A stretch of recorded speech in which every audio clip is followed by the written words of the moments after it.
Bien, bonjour à toutes et à tous, c'est Anthony Klinger de la chaîne Acadev. Aujourd'hui, on se retrouve dans une nouvelle vidéo où on va voir comment créer un système d'onglets, donc de tabs aussi, ça vous pouvez l'appeler comme vous voulez, en HTML, CSS et JavaScript. Comme ça combine un peu les différents langages, on va dire, qu'on a déjà vu ensemble sur la chaîne. Si vous n'avez pas encore de connaissances là-dessus, que vous êtes débutant, je vous conseille d'aller les voir, ça vous aidera pour la suite. Alors, pour commencer, vous aurez besoin d'un navigateur, comme d'habitude, peu importe lequel, et d'un éditeur de code sur lequel on a un index.html avec une base HTML qui est relié à un fichier style.css qui pour l'instant est vide, et un fichier app.js qui pour l'instant est vide également. On va y aller étape par étape, comme ça on va comprendre un peu tout ce qu'on va faire. Donc ici, on va d'abord créer nos différents onglets. Donc pour ça, je vais créer une première div, voilà, où dedans, je vais pouvoir mettre des boutons, avec par exemple onglet 1 jusqu'à 3, on va en faire 3, comme ça ce sera plus ou moins simple. Alors avant d'aller plus loin, je précise qu'il y a plein de manières de faire des tabs. Aujourd'hui, je vous montre l'une des plus simples certainement et une des plus faciles à comprendre. Donc voilà, on a bien nos différents boutons qui sont là. Et maintenant, ce qu'on va vouloir faire, c'est du coup avoir le contenu de chaque onglet. C'est-à-dire qu'on va créer à nouveau une div. Et dans cette div-là, on va créer 3 divs avec la même classe. Donc ce sera par exemple tab-content. Et là, je vais mettre, allez, on va mettre un H2, contenu de l'onglet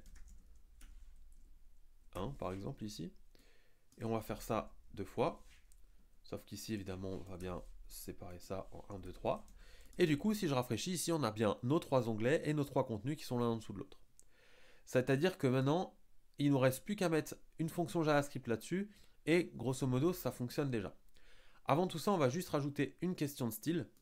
Et pour ça, alors déjà, on va mettre du margin 0 et du padding 0 comme d'habitude sur tous les aimants. De base, on va dire, qui n'ont pas besoin de padding, etc.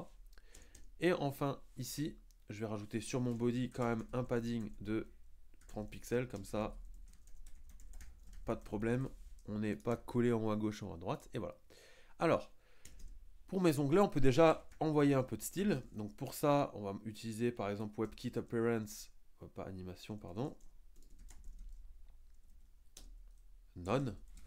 Là, vous voyez que ça a un peu changé, mais c'est juste que ça nous a enlevé les styles par défaut de Google Chrome, parce que moi je suis sur Google Chrome. Et ensuite, ici, vous pouvez mettre le style que vous voulez. Donc moi, je vais mettre un border 0 pixel, un border radius de 5 pixels par exemple. Voilà, un padding de 10, 20. Et voilà ce que ça nous donne. Ça nous donne des onglets, on va dire, de base.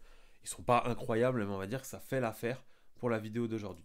Et ensuite, très important, sur nos contents, donc tab-content, et bien là, on va juste ajouter une bordure, par exemple, 1 pixel solide.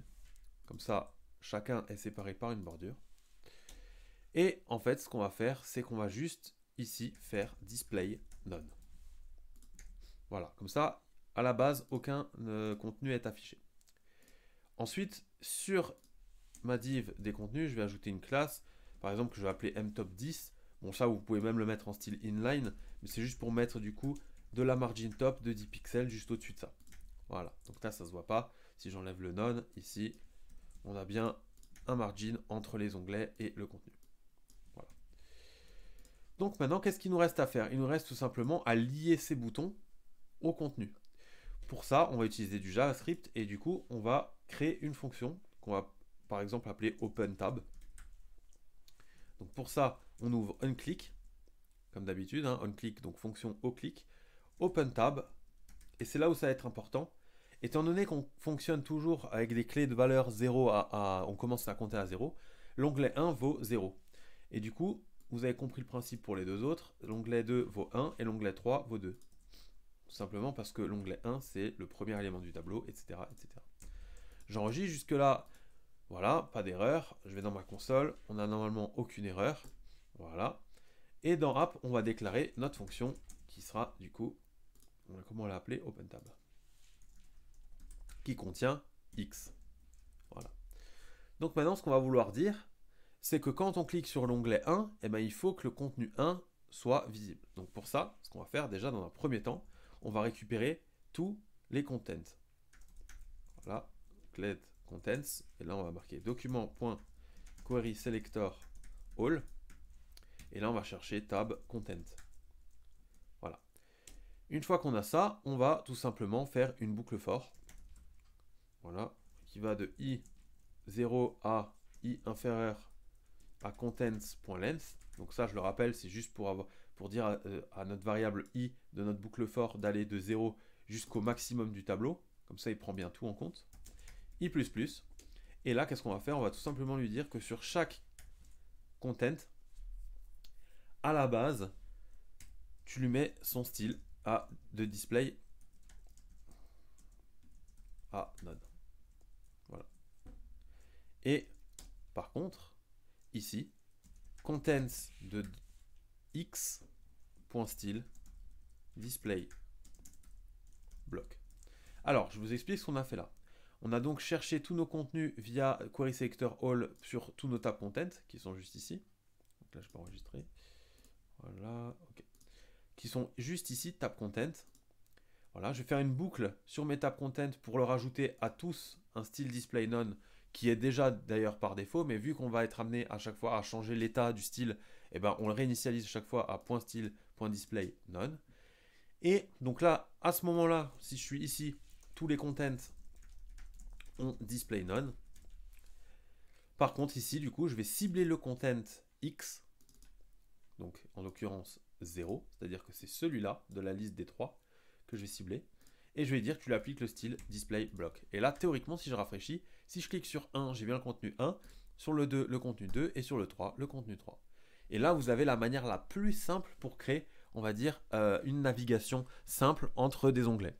Alors maintenant, évidemment, on va rajouter un peu de style et je vais vous montrer une autre méthode pour pouvoir, on va dire, aller aussi ajouter du style sur l'onglet pour montrer lequel est actif. Parce que pour l'instant, vous voyez que quand on clique, alors il y a bien la div qui change, mais par contre, on ne voit pas sur lequel on est réellement.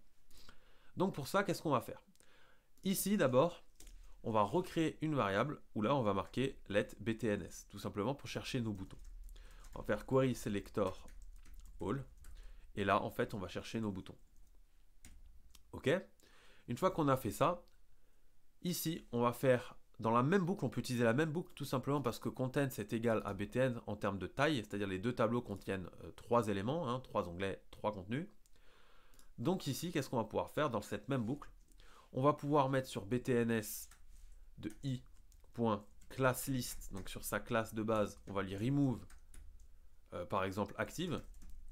Voilà. Et ici, de la même manière qu'on a mis contents display block, on va mettre btns de x, classList add, et là on va lui mettre active. Ça veut dire que là maintenant, si je vais dans mes éléments et je regarde ici, vous allez voir que, en ayant rafraîchi évidemment, quand je vais cliquer, ça va bien m'ajouter la classe active sur le 1, si je clique sur le 2, ça la retire du 1, ça la met bien sur le 2, etc. etc. Donc en fait, ça va nous permettre clairement d'ajouter du style à l'onglet qui est défini. Donc pour ça, rien de plus simple, on va rajouter notre style juste ici sur notre bouton, button.active. Et là, par exemple, vous pourrez lui passer le background en noir et la color en white. Comme ça, on voit bien la différence. Et là, vous allez voir que quand je clique là, j'ai bien mon onglet qui est actif, qui a une couleur. Quand je clique là, celui-ci, etc., etc. Voilà. Tout simplement. Alors là, vous allez me dire, oui, ok, tout fonctionne bien, mais moi, quand je rafraîchis au départ, j'ai mes 3 onglets qui sont initialisés à rien. Et du coup, j'ai pas de contenu. Alors ça, c'est très simple. Vous avez plusieurs possibilités. Soit vous passez par le JavaScript pour initialiser à la base une table ouverte. Donc pour ça, vous avez juste à faire par exemple open tab 0 ici. Et vous voyez qu'au départ, on a déjà le 1 qui est du coup affiché. Soit plus propre et moins, on va dire, coûteux en termes de ressources, c'est que vous allez d'office ajouter la classe active à l'onglet que vous voulez d'actif au début. Et vous allez ajouter le style display block au bloc que vous voulez dès le départ. Et du coup, quand je rafraîchis, j'ai exactement la même chose. Ça marche de la même manière, sauf que là, on exécute un script pour afficher, et là, on exécute du coup rien, vu que c'est déjà à la base dans notre content. Donc voilà, c'était la manière, je vais dire, la plus simple de créer des onglets. Alors évidemment, après, encore une fois, le contenu, vous pouvez rajouter du padding également de 30 pixels, par exemple, du box sizing border box, un peu de border radius, voilà, du 10 pixels, admettons. Et là, vous avez du coup des onglets, c'est fonctionnel, c'est plus ou moins propre. Maintenant, c'est à vous de faire le style de vos contenus. Donc voilà, j'espère que vous avez tout compris dans cette vidéo. C'était vraiment la manière la plus simple. Je vous remets le code APPJS juste ici si vous voulez mettre pause pour le regarder. C'était vraiment la manière selon moi la plus simple de créer des onglets, tout simplement. Alors la seule variable qu'il faut prendre en compte, c'est que du coup vos contenus doivent être apparents dès le départ. S'ils ne sont pas apparents, alors il faudra faire une autre fonction qui vient du coup chercher des données suivant un ID. Là, je ne le ferai pas à votre place si j'étais vous, tout simplement parce que, en fait, si d'un coup il y a un script qui bug ou alors que ça met plus de temps pour aller d'une navigation à l'autre, eh ben ça peut tout simplement mettre beaucoup de temps. Ou alors il faudrait mettre en place un loader. Donc voilà, si cette vidéo vous a plu, n'hésitez pas à laisser un pouce bleu, vous abonner à la chaîne pour ne rater aucune des vidéos, et évidemment, si vous avez une question en commentaire, j'y réponds très rapidement. Voilà, c'était Anthony Klinger de la chaîne Academ, on se retrouve dans une prochaine vidéo.